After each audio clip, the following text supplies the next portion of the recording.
আগের দিন রাত্রিবেলা তো দেখলেই ঠিক টাইম মতো আমাদের ট্রেন ছেড়ে দিয়েছিল। পরের দিন সকালবেলা ঘুম থেকে উঠতেই দেখি ট্রেন এখন ঢুকছে প্রয়াগরাজ স্টেশনে, মানে যেখানে কদিন আগে কুম্ভ মেলা হয়েছিল সেইটাই আমরা একটু জানলা দিয়ে দেখে নিলাম। দেন আমরা শুরু করে দিয়েছি উনো খেলা। আর আমাদের তিনজনকারই এই প্রথমবার লং টাইম ট্রেন জার্নি। এর আগে আমি হায়েস্ট 25 ঘন্টার ট্রেন জার্নি করেছি, তবে 32 ঘন্টার ট্রেন জার্নি কিন্তু আমার এই প্রথমবার। তো রাত্রিবেলা দিল্লি স্টেশনে দাঁড়িয়েছিল আর আমি একটুখানি দরজার সামনে এসে দেখে নিলাম স্টেশনটা। আর পরের দিন আর কি ভোরবেলা আমাদের নামার কথা, তো এখন আমাদের নামার টাইম হয়েই গেছে। আমরা কিন্তু ভীষণ এনজয় করেছি। আমার তো মনে হচ্ছিলো যে আরও বেশ 1-2 দিন এরকম ট্রেনে থাকতাম ভালোই হতো, তবে অনেকেই বোরিং ফিল করছিল যেহেতু আমাদের 2 রাত্রির 1 দিন ট্রেন জার্নিটা ছিল।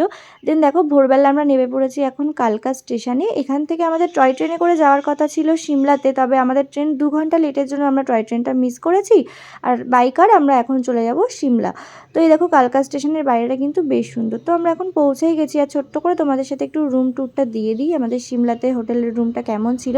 আমার বোন তো এসে পর শুয়ে পড়েছে, কারণ ওর এমনিই ট্রেন জার্নি বা গাড়ি করে গেলে খুব শরীরটা খারাপ হয়ে যায়, আর এতক্ষণের জার্নি যেহেতু ছিল।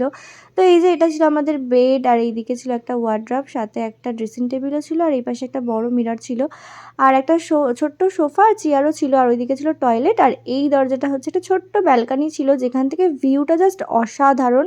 তো এটাই ছিল আজকের মিনি ব্লগটা। দেখা হচ্ছে খুব তাড়াতাড়ি নেক্সট একটা ভিডিওতে।